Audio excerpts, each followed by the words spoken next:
লিল মুসাল্লিন আল্লাযীনা হুম আন সালাতিহিম সাহুন।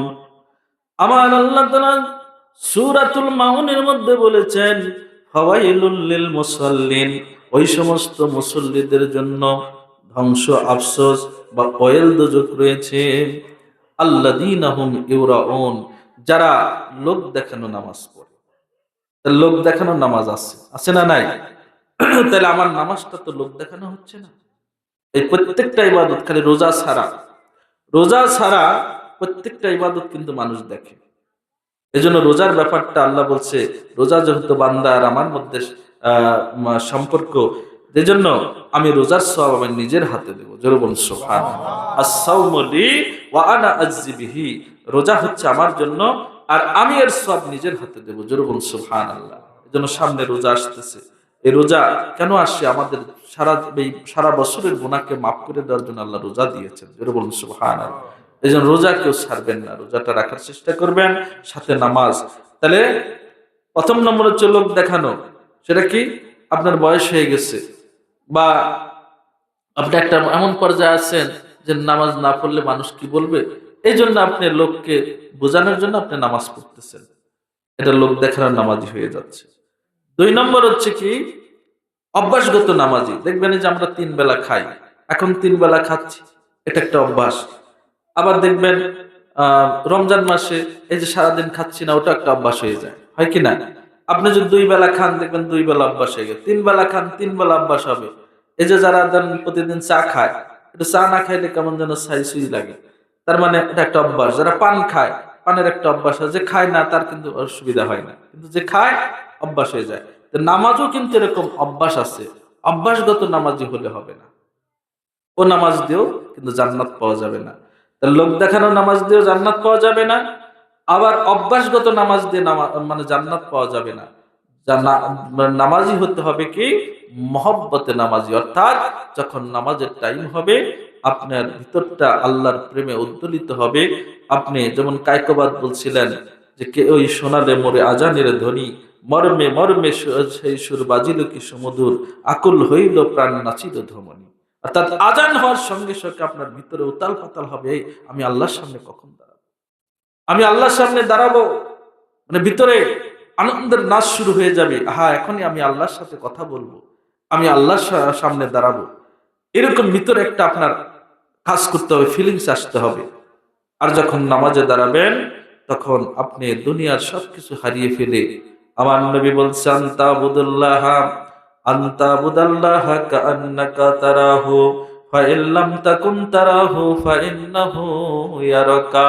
তুমি এমন ভাবে আল্লাহর ইবাদত করবে, তোমার অন্তরের মধ্যে যেমন অনুভব হয়, যেন এই চিন্তা হয় আমি আল্লাহকে দেখতে পাচ্ছি, আমি যেন আল্লাহকে দেখে দেখে আল্লাহর ইবাদত করতেছি। এরকম একটা হাল আপনার পয়দা করতে হবে।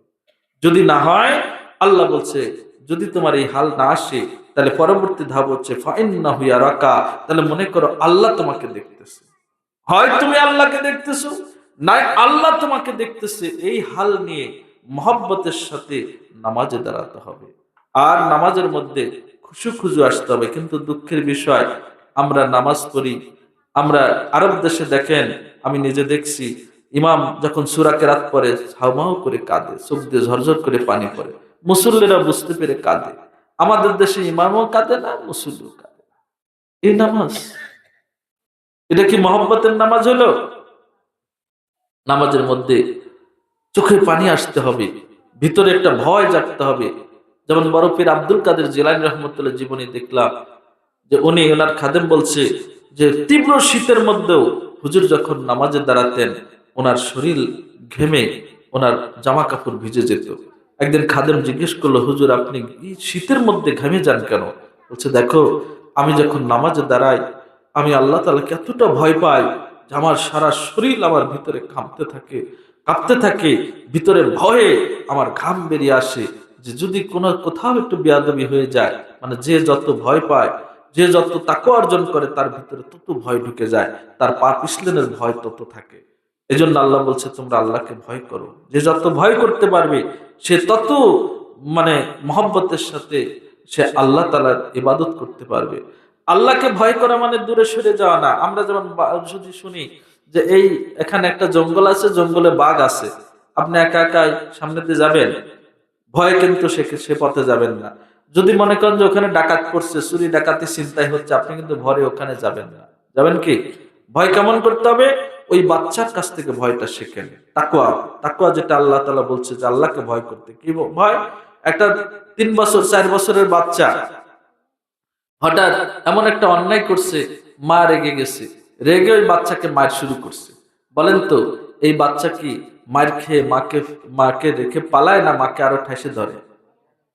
হ্যাঁ, দেখবেন বাচ্চা ছেলে মা মারতেছে, বড়গুলা কিন্তু দৌড় মারে, কিন্তু ছোটগুলা মা যখন মারে তখন মাকে আরো ঠাইসে ধরে, কয় মা মারো না, কাঁদে, আবার মাকে ধরে। যতই আপনি মা মারুক, একটু পরে মা আবার ধরে নিয়ে আদর করে। মানে রাগ উঠছিল, আবার মা মারি, আবার কাঁদে, আবার চুমু খায়, আহারে আমার সোনাক মারছি। হ্যাঁ, এরকম একটা অবস্থা। সম্মানিত হাজরিন, তো আল্লাহ তাআলাকে বান্দা ভয় করবে। আল্লাহ বলছে আমি তোমাকে পরীক্ষা করব, তোমাকে অসুখ বিসুখ দেব, তোমাকে বালা মুসিবত দেব, তোমাকে বিরাট বিপদের মধ্যে ফেলে দেব, তাই বলে তুমি ভুলে যেও না। আল্লাহ বলছে কি করো? আস্তাইনু বিস-সাবরি ওয়াস-সালাহ। আমি যখন তোমার উপরে বিপদ চাপিয়ে দেব, তুমি তখন ভুলে যেও না, তুমি তখন আমি আল্লাহ তাআলাকে ছেড়ে যেও না। তুমি নামাজ এবং ধৈর্যের সাথে তুমি আল্লাহর কাছে সাহায্য চাও। ধৈর্য ধরো আর নামাজে দাঁড়ায় যাও। নামাজ হচ্ছে আল্লাহর কাছাকাছি পৌঁছানোর একটা মাধ্যম। জোরে বলুন সুবহানাল্লাহ। আল্লাহ বলছে, আল্লাহ তাআলা বলছে অসজুদু ওয়াক্তারিব, তোমরা সিজদার মাধ্যমে আল্লাহর নৈকট্য হাসিল করো। আল্লাহর নবী বলছে বান্দা যখন আল্লাহর সামনে সিজদা দেয়, তখন বান্দা আর আল্লাহর মধ্যে কোনো ফারাক থাকে না, ও ডাইরেক্ট আল্লাহর কুদরতি কদমে হাজির হয়। জোরে বলুন সুবহানাল্লাহ। তাহলে এই যে এরকম একটু চিন্তা ভাবনা করে কিভাবে নামাজ পড়লে আল্লাহর সাথে কথা হয়, কিভাবে নামাজ পড়লে আল্লাহর মহব্বত ভিতরে পয়দা হয়, কি করে নামাজ পড়ে আল্লাহকে সামনে বোঝা যায়, এরকম একটা হাল আপনার কাছে পয়দা করতে হবে। এটা এমনি এমনি হবে না। কোনো ভালো মানুষের কাছে একটু থাকবেন, সহবত নেবেন, আর তার কাছ থেকে একটু শিখতে হবে। শিখে আপনি নামাজ শুরু করেন, দেখবেন প্রত্যেকটা জিনিসের, এই যে কারি সাহেবরা এমনি এমনি কারি হয় না, আরেকটা কারির সহবত থাকে। হাফেজ সাহেব এমনি এমনি হাফেজ হয় না, আরেকটা হাফেজের সহবতে থাকতে হয়। একটা আপনার দুনিয়াতে ডাক্তার, ইঞ্জিনিয়ার, যে যাই হন, একটা সহবত লাগে।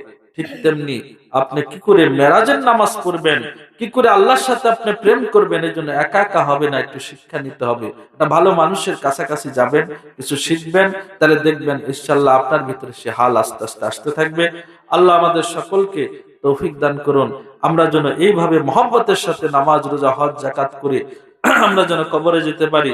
যেই নামাজ আল্লাহর সাথে মেরাজ হয়, যেই নামাজের মাধ্যমে আল্লাহ বান্দাকে মানে জান্নাতের চাবি দান করবেন, যেই নামাজের মাধ্যমে বান্দার সাথে আল্লাহ দিদার হবে, আল্লাহ পাক যেন সেই নামাজ পড়ার তৌফিক আমাদের দান করেন। সবাই বলে আমিন। আমাদের যত আত্মীয় স্বজন কবরে আছে সবার জন্য আমরা দোয়া করব। আসুন, কারেন্ট তো চলে